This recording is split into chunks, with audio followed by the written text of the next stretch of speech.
morning, everybody. Good morning. How's everyone doing this fine day? Excellent. Everyone's good? Good? Everybody having enough breakfast today? Everybody having enough caffeine today? No? Low on the caffeine. Okay, well, I'll make sure that you'll definitely need caffeine after this workshop, at the end of this presentation. So I'll be sure of that. For those of you who do not know me here, my name is Frank Cangiano. I'm the manager of the Adult Probation Operations Unit at the Office of Probation and Correctional Alternatives. A little bit about myself. I used to be a probation officer. I worked at Albany County Probation for a period of 13 years. Then I was a parole officer for a grand total of 3 months before I came to OPCA, where I originally was the Workforce Development Specialist Training Program Manager for a period of approximately 8 years. Then I was recently promoted to the Manager of Adult Probation Operations. That's a little bit about myself. Now I kind of would like to figure out who we have in the room here.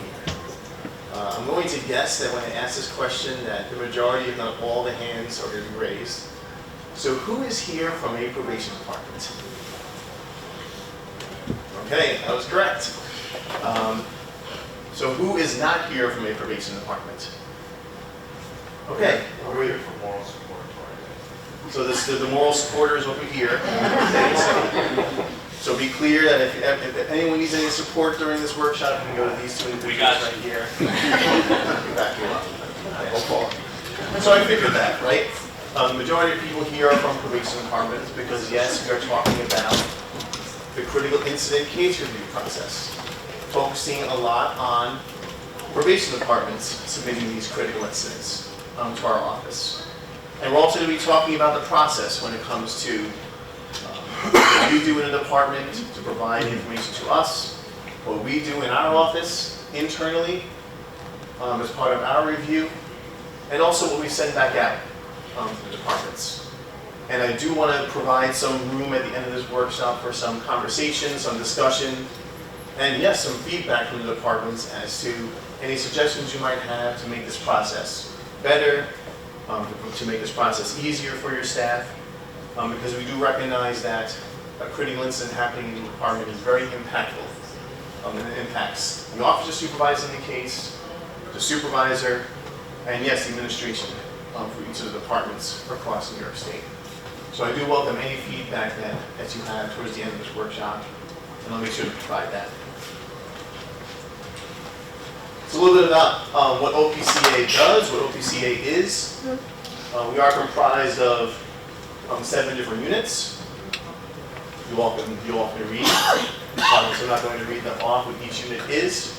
But we all have different responsibilities in our unit.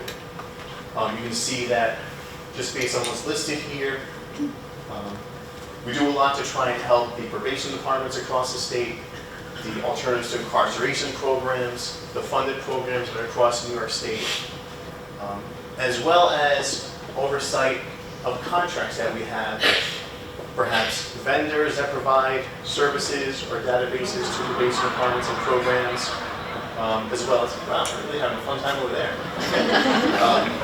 And other kind of fiscal and management related items. What my particular unit does is here. So we provide quality assurance, technical assistance, and training regarding the monitoring of probation services, of investigation and supervision. We do a lot of work in the sex offender management, domestic violence management, violence reduction initiatives. So we have a GIVE, gun-involved violence elimination initiative liaison within my unit that helps those jurisdictions. We also oversee the Ignition Interlock device program. Those of you who don't know Leonard Price, he is sitting right here. He's one of the community correction representatives that help departments when it comes to any kind of IID-related questions they have, IID-related trainings, technical assistance. Some of you may even have met Lenny during site visits or during the course of trainings and meetings. So if you have any questions about that, Lenny is right there. We also do a lot of training, technical assistance when it comes to adult risk and need assessments. Most recently with the introduction of the Compass R to individual departments. And Lenny, as well as Darcy Katzmauer, are both Compass co-chairs. So if you guys have any questions about the Compass R, practice-related questions, some technological related questions, you can certainly reach out to Lenny as well. So yeah, I'm kind of pushing everything to Leonard Price for you to ask these questions. So that's what I do. And finally, and why you're all here, is that we do oversee the critical incident reviews that come in from both probation departments as well as ATI programs across New York State. Our office has regulatory authority over New York's 57 county probation departments as well as New York City probation. We exercise general supervision over the use of these correctional alternative programs. And we also require departments and programs to report on their operations, on their efficiency. And really one of the main ways that that information is provided to us is through the submission of annual plans by probation departments across the state. So what gives us this ability to be able to have access to case records, to be able to request these case records from probation departments? First, statutory law that allows this to occur is from Executive Law, Article 12, Section 243. And I am going to ask someone in the audience to read the slides. Do we have any volunteers? The office, DCJS, and DCA shall keep informed as to the law probation officers and shall from time to time require them to report upon their conduct and efficiency. The office may investigate the work of any probation bureau or probation officer and shall have access to all records of probation officers. The office may issue subpoenas to compel the attendance of witnesses or the production of books and papers. The office may administer oaths and examine persons under oath.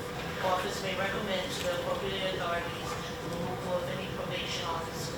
Section 4, Article 12, Section 2. Okay. So I'm just going to stop. Thank you very much for volunteering to read. I don't know about everything beyond the highlighted section. Like, we try to stay away from those areas. We allow that to be more of a local decision by the probation departments. Our interest when it comes to critical incident reviews is simply to review the cases and to ensure that the cases are being followed with the rules and regulations that are derived from our office. We leave a lot of the other types of decision making at the local level to the probation departments. And I just figured out how to do a QR code, so you might see a couple more during the course of this presentation.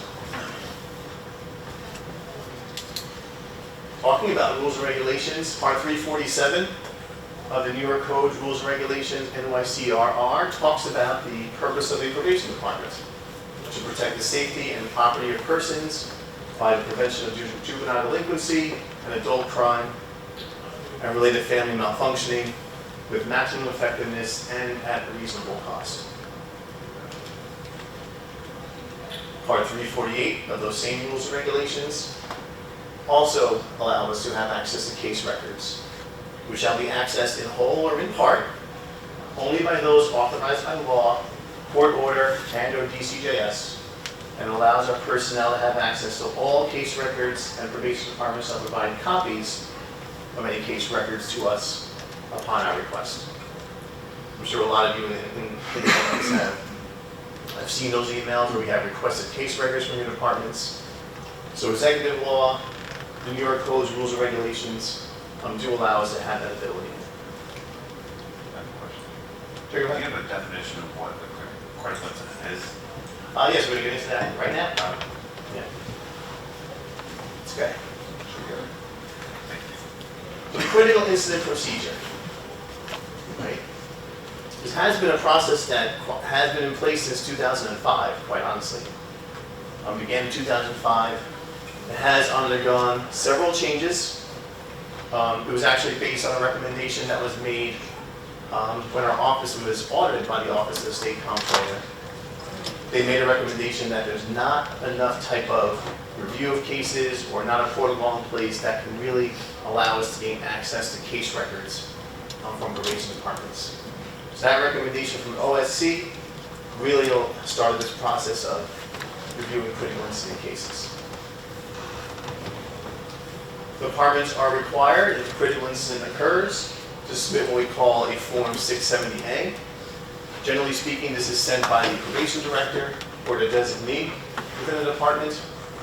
And critical incidents are defined by an individual being an alleged perpetrator in a homicide, an individual who is alleged to have assaulted a police officer, firefighter, or EMT official, an individual on probation or involved in the department who is a victim of homicide, an individual who was arrested for kidnapping, as well as an individual who is a high-profile case. It doesn't necessarily meet those other types of criteria.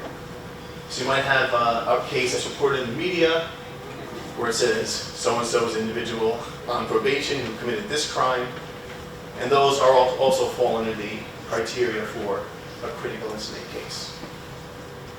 And departments are required by us to submit this particular form on cases that meet those eligibility criteria, any one of them. And on this form, usually is the agency name, the report date, the incident date, critical incident type, the individual's information, their case information, what happened as far as the critical incident, what occurred, as well as other information that's part of this form. When we receive this form, we do our own kind of review of the form itself. So we look at how long someone's been involved in the department. We look at the kind of critical incident that occurred with this individual. And we use that as a basis to respond back to the department to say, please submit a case file on this individual. A lot of times departments kind of know that we're going to be requesting a case file based on the nature of the incident, based on the seriousness of the incident. So a lot of times departments will just say, here's the Form 670A, the case file is forthcoming. Because they know that based on the nature of the incident that we would most likely request the case file. Questions so far? Go ahead. So how do you guys become aware of the case? So I have access to the daily arrest report that comes in for all individuals on parole and on probation. So I review the daily arrest report on a daily basis every morning. And it's based on IPERS information that's tied to criminal history information. So if it's an open case on probation that's arrested for an incident, a murder, kidnapping, I do receive those daily arrest reports and I review them. And then I would reach out to the departments on these arrests to say, looks like this may be a critical incident on this person because they were arrested for murder intention, or they were arrested for kidnapping in the second degree. Then I would describe the person, talk about their status on IPERS, whether they're open, active, and then sometimes I would automatically request a case file if it's a murder or something like that. So this is primarily critical incidents in terms of perpetrator who we're talking about adults. Talking about adults and juveniles. Okay. Yeah. So because I'm asking because our juvenile things are managed like if they're diversion cases, they're not going into IPERS. That's correct. So that's where we would rely on the department themselves to notify us, to make the effort to let us know we had this juvenile who's involved in this department, they were arrested for murder, or they were a victim of a homicide. So then we would have to rely on the department for those particular cases. So in those instances when we're dealing with the juveniles that are assaulting police officers, but don't kill them, are those included in what you want in critical incidents? Yeah, I mean, that's one of the categories, the assault of a police officer, fireman or EMT, Okay, as so a we category. juveniles. Even for juveniles, yeah. And the rules and regulations do indicate that we have the ability to access all case records, whether it's an adult case record or a juvenile case record as well. Good question, though. Go ahead. I noticed that probation officer was not included in who can be assaulted for a critical incident. that it is a critical incident that occurs and you would want to submit a Form 670A, that will be a departmental decision to make. A lot of times directors ask us, does this fall into the category of a critical incident? I mean, this probation officer was assaulted. If there were arrest charges that were filed based on that, we would certainly take a look at that critical incident and make an internal decision. But that's a good point too. I'm curious why it's not like a mandatory thing if it is for other agencies. Probably an oversight on our end. So as I say, this is an ever-changing process, ever-evolving process. The last CIR memo that was sent out was back in 2021. So there is certainly room for us to include perhaps more types of incidences, as well as perhaps take off some incidents that would fall under the line of being a critical incident. This is what I'm talking about. I mean, these are things that sometimes we can think of everything, but sometimes we don't think of everything. So I welcome this type of feedback from people in the audience. If and when we request a case file, generally speaking, a case record is a complete case record, right? So we're looking for a CIR, supervision summary of the individual, incident arrest reports that are related to the critical incident, victim impact statement, complete event case notes. And generally speaking, we look for the Case Law Explorer event details as a case record, so we can make sure that we're seeing the risk of the individual, the types of contacts that were made, all under those activities, right? Signed copies of the PSIs, pre-pleas, or any other disposition reports. Signed orders and conditions. Case plans prepared and or revised or completed, as well as all periodic case reviews. That's really important. Why is that really important? The sign part, The case plan part and the sign, yeah, there's a whole thing. Like why is us receiving case plans and periodic case reviews important from our end, do you think? What they are addressing the contacts, Yeah, what- requirements being met. yeah, so the requirements being met, the contacts that are being met, making sure that the case plan period and the actual periodic case review periods match what's in the rules and regulations, looking at the goals that probation officers and departments write out, those long-term goals, short-term goals, action steps, right? Those are all included in those case plans, all included in those periodic case reviews. We need to kind of know, we need to know this case, quite honestly. We need to try from our end, someone from a 10,000-foot view, to be able to know what's going on with this case at a sea level, right? We need to know what's going on with these cases. And the more information that can be provided by departments, by officers to help in that, I think it's important. Copies of all documentation, orders of protection, DIRs, DMV records, BOPs, early termination requests, complete case records, right? I'm going to have a CIR files on my desk, which is like 3 manila folders, manila envelopes for like some of these files are like this thick, right? I mean, some of these cases have been on probation for a long time when a critical incident occurs. We want all of that. We need all of that because we need to get the full picture of the individual as best we can. Okay. Not probation, but what exactly do you do once you get that full picture of it? Like, what is your actual role? Like, besides like overseeing them, saying like, oh, hey, you talked about the, like, is there like disciplinary action from your end that comes down on the probation officer? Besides We don't take that role, but I can show you right now what we do as far as our internal review of the case. Okay. I'm being funny, but don't you guys have access to like RPRCRs and stuff through Case Law Explorer? We don't, at our level, have full access to Case Law Explorer like you have access to Case Law Explorer. oh, we thought you were spying on us the whole time. And nobody was gonna ask. Yeah. It's interesting because that's like one of the first questions that OPCA new staff ask us is that, how come we don't have a live version of Case Law Explorer where we're just spying on you guys, right, all the time? That's not the perspective we want to take.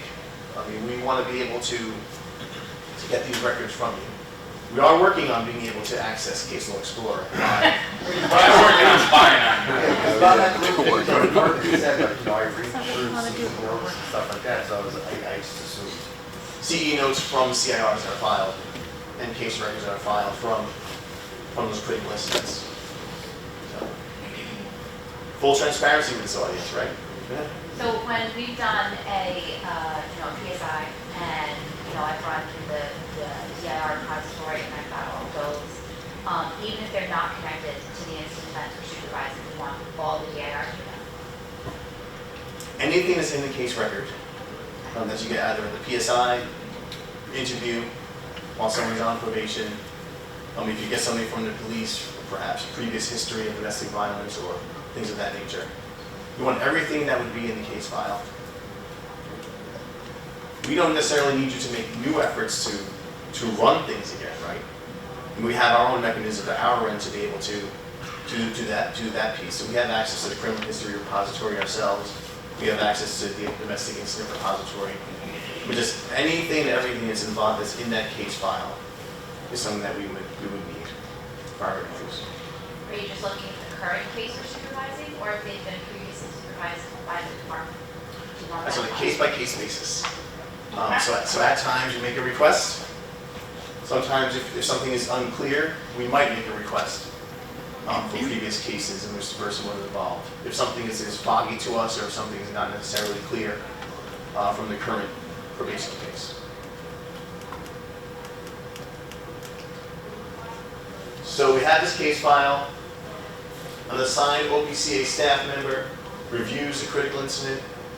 They review the copy of the case file, any other available information and records, and this person presents summary and findings to the DCJS OPCA team. So this person actually presents to myself, other managers, as well as other staff within OPCA, their findings when it comes to a case. We always do this from the realm of looking at the rules and regulations that govern probation practice. And we do this in the realm of making sure that we're looking at it from that angle. Okay? We do our best not to editorialize. We do our best not to bring in our own expertise on the subject matter.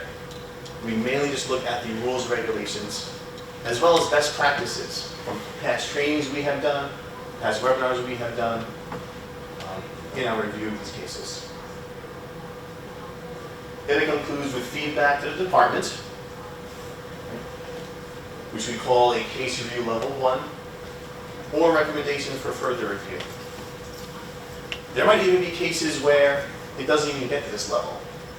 There might be cases where you take a look at a case, the person's been involved with the probation department for like 3 days, and the critical incident occurs. Like, how much impact can a probation officer make in a period of like a day or two when a critical incident occurs? We do look at that. We do assess that. And sometimes we just maybe send back an email to the director or whoever sent the form 670A and say, based on our review, we're just closing interest in the case without even requesting the case file. Because we do recognize that probation work, probation involvement, probation engagement takes a period of time to help an individual. It's a lot of work on your department's end to gather up all the case records, scan them, email them to us. So we want to be able to recognize the cases that really need this level of a presentation. Questions about kind of what we do as far as this piece?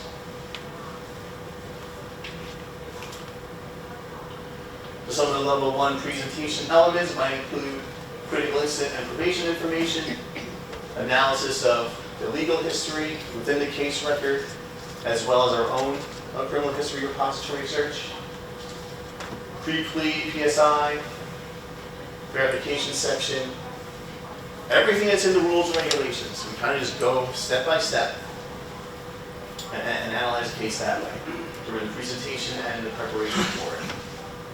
Case notes entries, which are really important. Okay. There have been times where I've only seen case note entries that are maybe a couple of words, no issues, next report date, 9/29/2024. Then the next time, no issues, next report date, 10/14/2024. So we do look at that. We do look at those kind of case note entries to make sure that the person's chromogenic needs are being addressed based on their risk level, make sure their stabilization needs are also being addressed. So we look at that.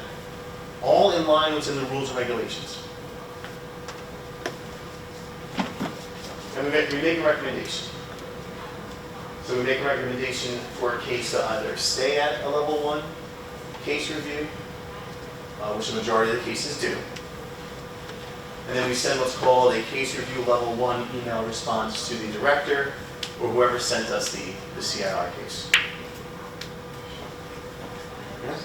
So you had mentioned to me go over the case plans, periodics, stuff like that. So if PO is doing their case plan or their reviews, and they do it by their deadline, but then their supervisor doesn't get it back to them, like doesn't print it and get it back to them signed for weeks and weeks and weeks. Are you seeing both dates? Seeing everything. We're seeing everything that's in the case record, in the case notes, on the case plan, on the periodic reassessment. We look at everything. From when the PO completed it to when the supervisor completed it. And we also see if there are a lack of case notes that indicate a PO completing it or a supervisor approving it too. We also take a look at those as those factors as well. The team process, right? I was just Go like ahead. to add to that, we typically ask when we get the case notes, the expanded version, which usually shows the date that you actually conducted the contact versus the date that it was actually created. So if you created it on the actual due date, and then the supervisor resaves it 2 weeks later, you'll see both dates, and the signatures obviously should be signed on the appropriate date. We do take a look at that. In your opinion, what is the most important and critical information you gather from these cases in terms of like case notes versus PRCRs versus YASIs versus dumpsters? What do you is the most important? Or does it? You don't have to give the OPC answer on that one. I mean, all the records in the case file are important. I mean, when you think about They're all equal.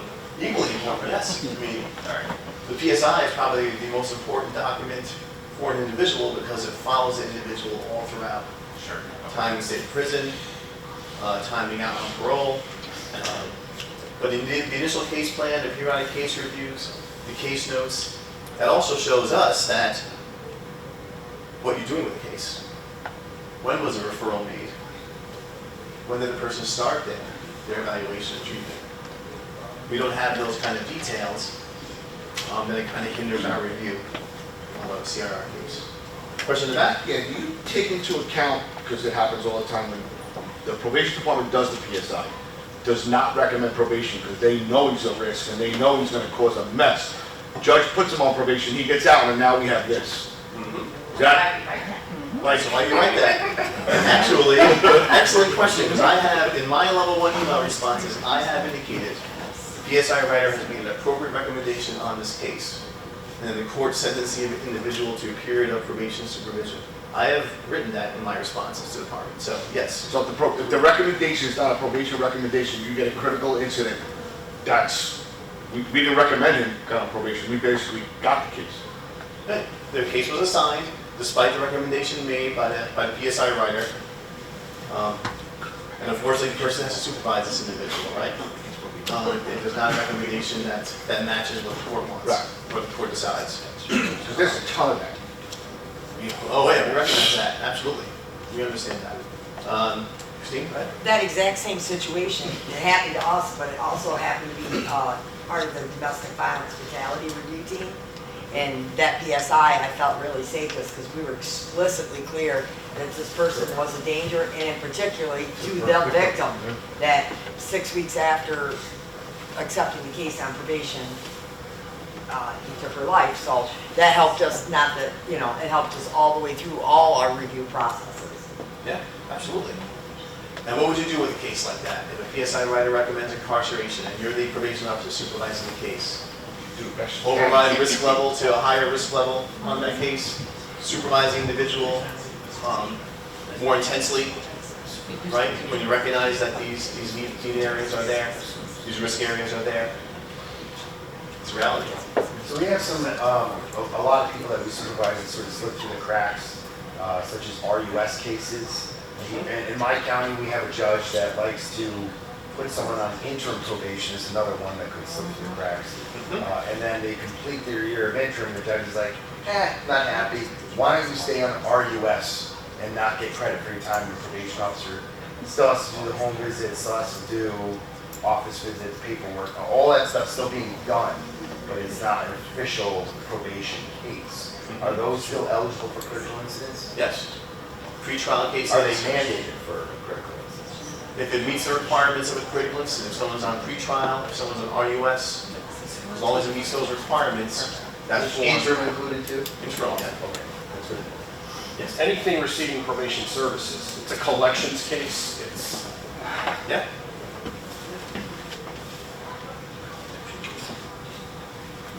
Any other questions? This is awesome. I like the feedback. Am I not wrong? I'm trying to remember if I had a critical incident, and I hate to say it, but that our probation officer, I had them arrested, they were arrested. Okay. I was asked for those records. I can't remember if it was under the auspice of a critical incident. I thought it was. Am I wrong? Right. I would have to look back. Lenny's I'm not shaking his 100% head, You right? remember a case like that? Category for That's what I thought. Staff. Okay, that's what I thought. 670D. Yeah. Right, Yes. okay, thanks. That's what I thought. Because I knew I had to do it unfortunately once. Okay. Yeah, there is a 670B form. I want to make this focus on the Yep, sorry. on the individual on probation critical incident form, but there is a form 670B that's a staff involved critical incident. For example, if the staff member is a victim of a homicide, or if a staff member commits one of those heinous crimes, there's a high profile matter. We do have another type of form that we ask directors to submit for staff. So is that where we would submit if the probation officers are suspended by somebody? If Does it go on that? You have the option, and certainly I can entertain perhaps changing the form to perhaps make that a category in the future. There could be also a staff incident form that we The have. current form does follow the 1.11 section, which basically police/police Okay. officer. So probation officer would be included in the 7K. Okay. Those forms are also on the Integrated Justice Portal under forms. If you want to take a look at them, we're doing our best to update those forms currently, as well as others. So we make a recommendation. So a recommendation could include perhaps training for staff, or review of certain rules and regulations that we find in a case that are really significant, did not meet the minimum requirements of the rule. Perhaps that could be a recommendation. We always recommend to departments to make sure that the policies and procedures match to what the rules and regulations say, because that might just make things easier. And on the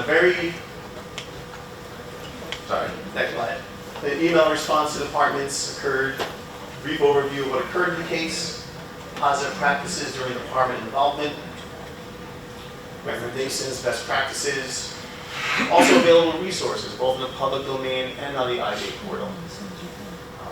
Pretty interesting to me that even when I came to OPCA, I didn't realize how much stuff was on the IJ portal when it came to trainings, webinars, things of that nature. And I was a probation officer for 13 years, and I had no idea about all the different trainings and webinars that were on there. So I think as a regular practice, probation staff should go into the portal, take a look at those trainings and webinars, because we update all the trainings and webinars that we do consistently as recordings on that portal.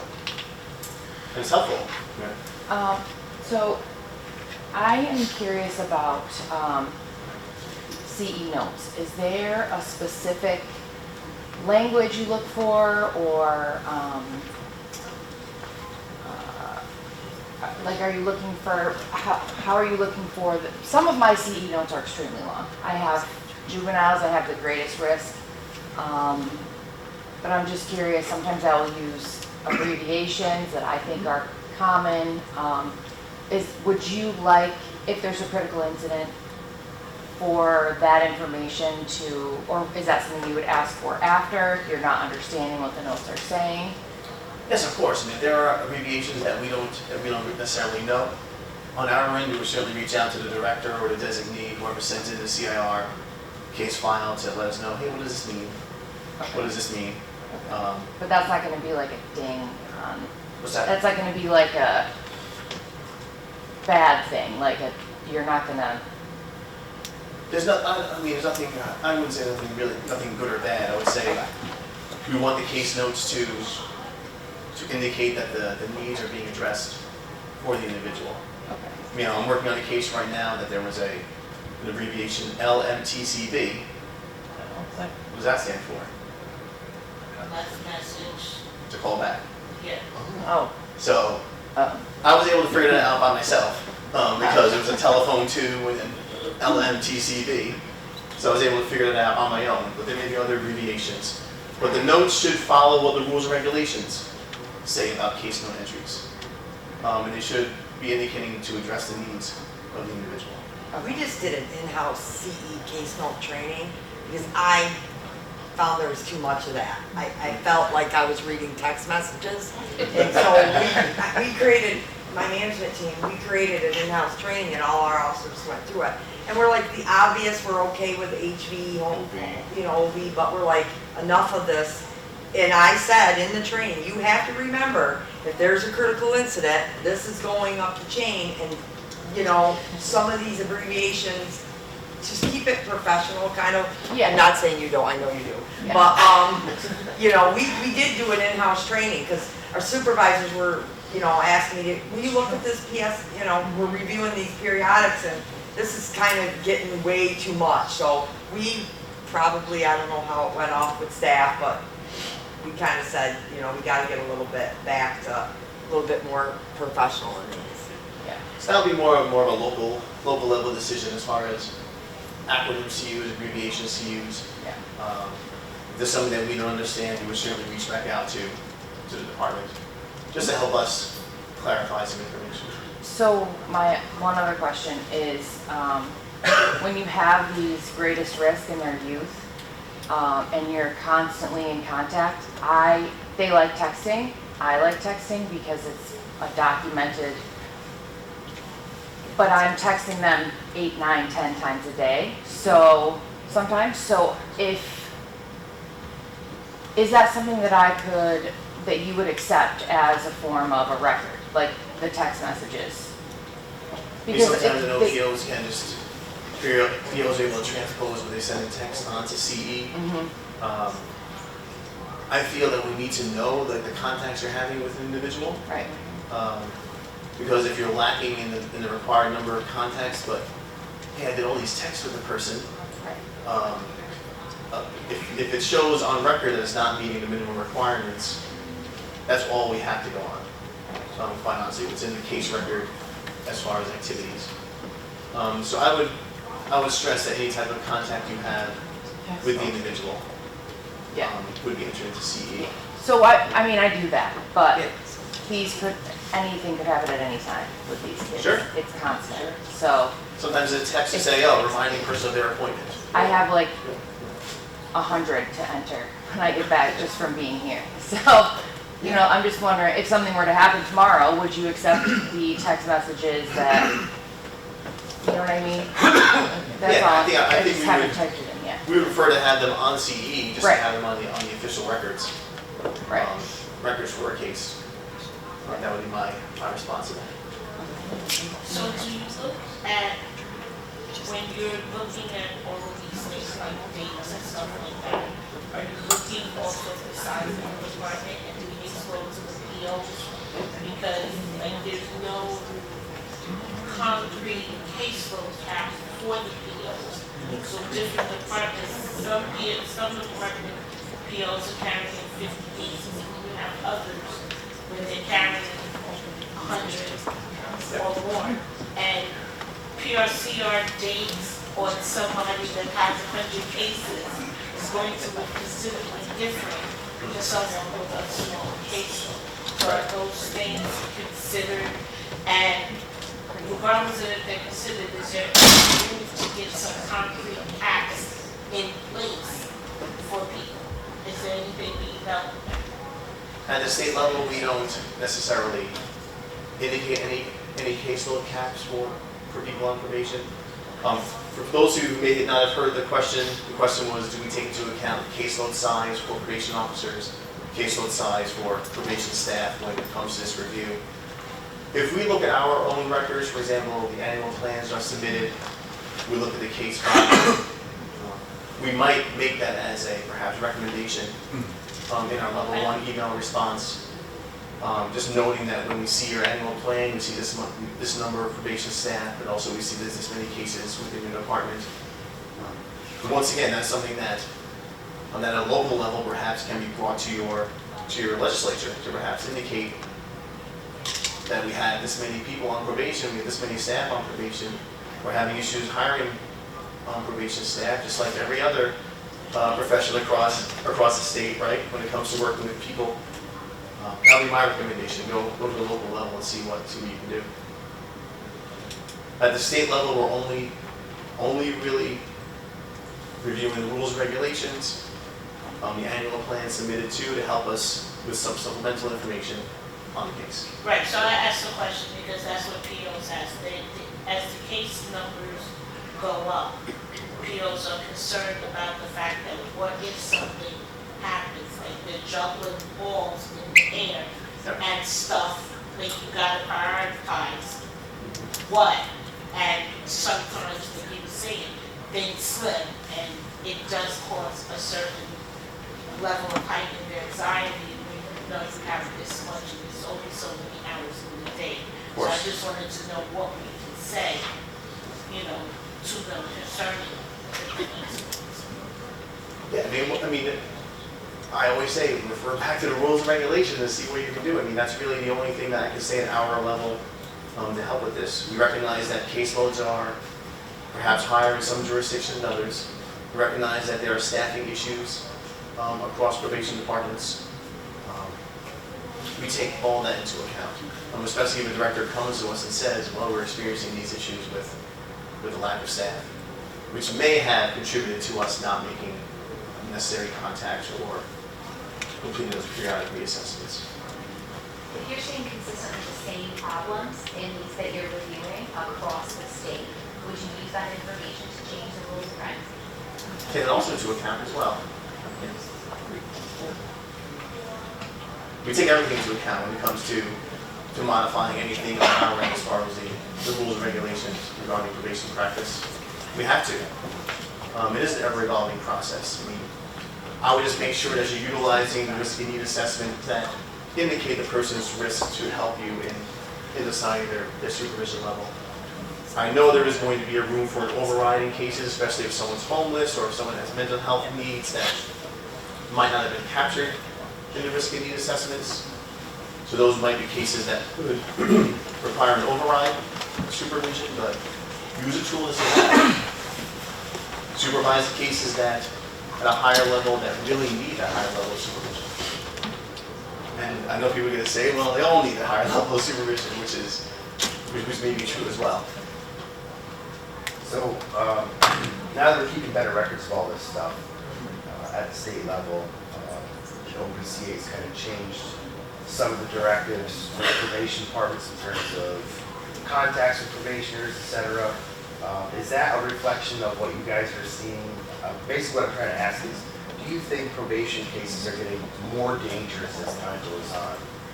Or is it just status quo throughout the decades?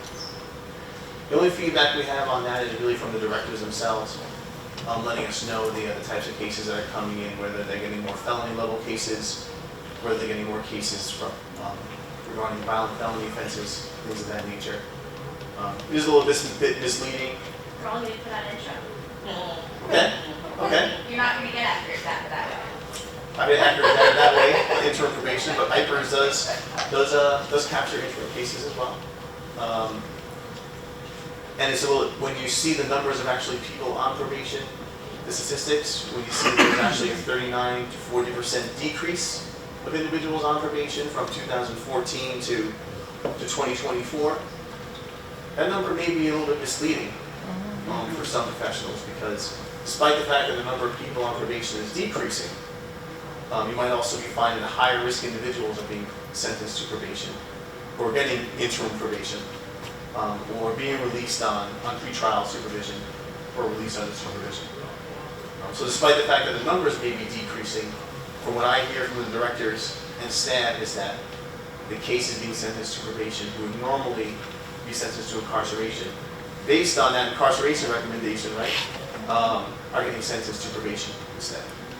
That's what we're hearing as far as the feedback from the directors. Got a little bail reform. Every department is different. There are some departments that don't have any interim cases. There's some departments who have a 30 to 35% of their cases are interim cases. Has there been anything on the state level though with you guys that shows a correlation with that these higher risk cases are getting put on? The numbers might be down, but higher risk are getting put on. Are you seeing more critical incidents come in? They get to the number of critical incidents that are coming in, coming in a later slide. Okay. But I do want to move on because we have about 15 minutes or so left in the presentation. I'm going to count all of this as audience participation, so. Very rarely, I'm going to say very rarely, we get a case where there is so much systemic issues happening, long-term time periods where the required contacts aren't being met. The individual who perhaps, based on the CE case notes, no contacts were met for perhaps 6 months to a 1 year time period on some of these cases. Referrals being made to treatment providers and individuals having to wait 4 to 5 years to start certain treatment programs, which has been the case in some critical incident cases, especially for sex offender programs. We've seen those types of cases come in. Okay? Cases where, for a period of 3 to 4 years, the periodic reassessments were copy and paste on goals. And the goals were not even changed or evolved from when someone started probation to the end of their probation before the critical incident occurred, right? Case notes, where we've seen cases where the case notes were entered as no issues, next report date, for months. I was talking about 2 or 3 times during the period, for months and months. And all those things I described were for one case, okay? So imagine on our end reviewing a case and seeing all of these rules and regulations that do not meet the minimum standards, or something else systemic, or perhaps probation conduct that might have violated the law itself. So when we see a case like that, we do recommend perhaps a level 2 practice review, right? Very rare, and you'll see how rare it is. This includes interviews with probation department staff who are involved in the case, intended to improve probation practices, both locally and statewide, and results in a written report that's sent to the director of the department. And it also asks for a submission of a plan of action. So you have all these kind of issues happening within your department, right? Because when you do a level 2, you may find some things that are outside the case happening, right? So we ask for the departments to do a plan of action for us as to the steps they're going to take to try and rectify the situation. Okay? This is where we actually have gone to the department, conducting in-person interviews or WebEx interviews with probation staff, directors, during the course of this level 2 review. These interviews are never recorded. Okay, this is just us trying to gather information from the staff as to their involvement with the case. This is our opportunity to learn from you at this level 2 stage, just how much your involvement was in the case, maybe asking what were some of the reasons that may not have been in the case notes that you decided to do certain things on the case. Those types of questions are asked, just so we can get a full picture. And this takes time. This takes a lot of time to do, not only for us, but for you. I mean, we're asking you to kind of come in, do an interview with us. We're asking the director to do an interview with us. So in that realm too, this is why these are extremely rare. We also asked during this level 2 practice review about policies within a department. So whether you have a DV policy, sex offense supervision policy, victim policy, perhaps a policy on VACAPs for juveniles or juvenile-related policies and practices. And the same staff member who did the level 1 review was going to do the level 2 review.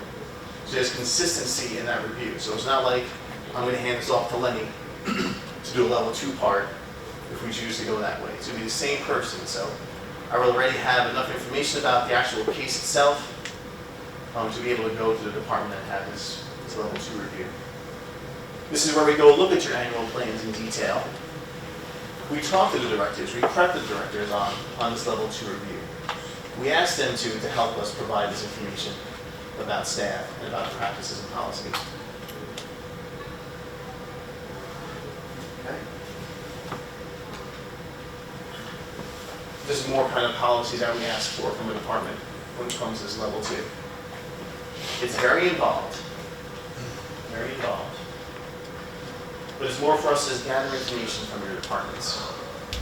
We might know with a capital K, with a lowercase k, what you do in your department, but we don't know with a capital K what you do unless we actually go there and start talking with people about it, right? I know it was a little bit cheesy, but I had to do that. And this is your time actually to talk to us too. It's an opportunity for you to talk to us about how things work, how things operate within the department when it comes to these cases. After the level 2 review, a draft report is written up, sent to the director. The director is given a period of time to review the draft report. The director, once again, can provide us feedback on a draft report. So that feedback might include, Frank, you got this completely wrong. This is exactly what we do in this department. And if I mention something that you don't have a policy and you do have a policy, the director can go back to me and say, Frank, you actually have a policy and here it is. As part of their review of the draft report. And then a final report is given to the department. And then after the final report is done, for this level 2 review, we still reach out to the department over a 6-month time period to see how their plan of action is going, to see about the changes that they're making. Once again, they're making the decision about what can realistically occur as far as changes within the department. We can recommend anything for a department, but if it's not within their realm to do, it's not realistic for them, the process is not going to work, right? It's not going to work.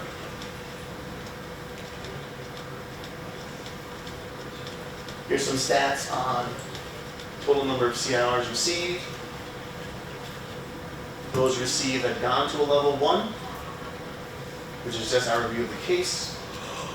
And those level 1s have gone to a level 2. From 2019 to 2023. Look at that drop off. So even at the 2023, you received 99 total CIRs that form 670A, right? Of those, we turned back 60 because we recognized that either the department didn't have enough time to work with the person, the incident itself didn't rise to the level of a level 1 review, or other factors as well. And of those 39, only 1 went to a level 2 in 2023. Thank you. So that tells me that it's very rare that something so significant that occurs on a case where we have to go to that next level, of a level 2, and go to the department to visit probation staff, visit directors, take up your time to talk with us about a case and practices. And I hope that same message is given to you. when it comes to this process. Probation quality assurance. I know a lot of departments have developed their own local quality assurance initiatives, whether it be a random review of cases or other things of that nature. I just didn't know if people in the audience wanted to speak briefly about what they're doing within their departments about making sure that the rules and regulations are being met at a local level. In Westchester, every month supervisors get automatically 4 cases generated to them that they're supposed to go in and be sorted on. And then as assistant commissioners, we also get them and have to go in and review the cases. So that's kind of, if somebody sees issues on a case or a particular officer, then they're expected to go in and look at the rest of the cases that they have, things like that. So, Okay, yeah, policy, yeah. that's great. How does the staff do with that process? They don't like it. Sure. Supervise, it's a lot of work because we need to go back a certain amount of time. Depending on who's doing it, we tend to count on contacts and different things like that. But I think it helps with, as a supervisor, I think it also helps going through it with the staff and kind of explaining the expectations so that they can, if on this one case, or they can just use that information on other cases. So I think overall it's a good process. Obviously, it's more work, but. Sure. Thank you. Is the 13-month review kind of like is that statewide, or is that something we're not going to talk about? 13-month review? I guess not, okay. So our department does a 13-month review, which is basically every case that's placed on probation, 13 months after their start date, we have to submit a report. It's very similar to like a PRCR, but it, it includes a little bit more information basically for us to keep tabs on, like, is the work the officer is doing in line with criminogenic needs? To make sure that the referrals are being done, that we're following up on them, that we're not just doing nothing with the case, because it's no secret, most of what's going to happen is going to happen within the first year of the case. So. Well, we leave that decision up to the local departments. I mean, we're not going to say you have to do this type of review this many times during the course of the year, because when you think about people's time, people's department's abilities to do things like that, we'll leave it up at the local level. A lot of departments have come up with some pretty great ideas, pretty great avenues to be able to do their own quality assurance. And plug for the IJ portal, there's a whole quality assurance section on the Integrated Justice portal. And we held a webinar about a year ago, and 3 departments actually came on to the webinar and talked about their local quality assurance efforts. And they were kind enough for us to be able to use our actual forms. And we have those on the portal too, as templates for other departments to maybe take that into consideration. So I hope I gave all of you hopefully a more positive spin on the critical incident review process. I know it's stressful. I know when something happens, you're always second guessing yourself, right, as probation staff. Sometimes you might be saying to yourself, well, I did everything I could in the case. Sometimes you might be saying to yourself, I wish I did this differently a few months ago with the case. But just know that we're here to support you, advocate for your work. And I hope this workshop was helpful to all of you. Last QR code. These are all the rules and regulations for probation practice. So if you scan the QR code, they'll take you to the public website that lists all the rules and regulations from DCJS or PCA for your reference. Sure. I'm just wondering if with the departments that have put in place a QA person, how is that factored in any kind of equivalent certified OPC? Do you guys consider that in the sense that this department is making efforts to try to ensure that things are getting done, even if they haven't gotten to that particular case yet? Of course, yeah. I mean, one of our common recommendations for a level 1 email response is we don't have a quality assurance protocol within the department. Please consider creating that type of protocol. If we have one in place, we find out that information from the annual plans. Also, the annual plans provide us that information as to what's being done in a particular department. We are here to support you, so if there are any type of statewide trainings on the rules, regulations, anything that your departments think you need, even if it's just like kind of shot in the arm, kind of refresh your memories or refresh your practice when it comes to your work in these cases, please feel free to reach out to me. We have a training unit in our office, and we can certainly collaborate on something. My business cards are all on this table right here if you want to grab one. Does anyone else have any last minute questions?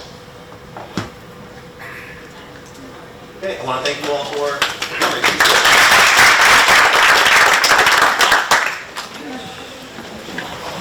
Some questions?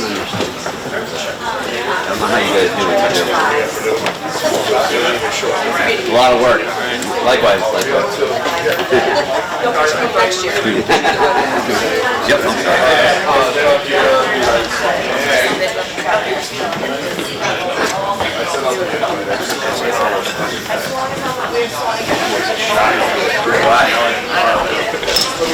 That's when we decided. Okay, program development.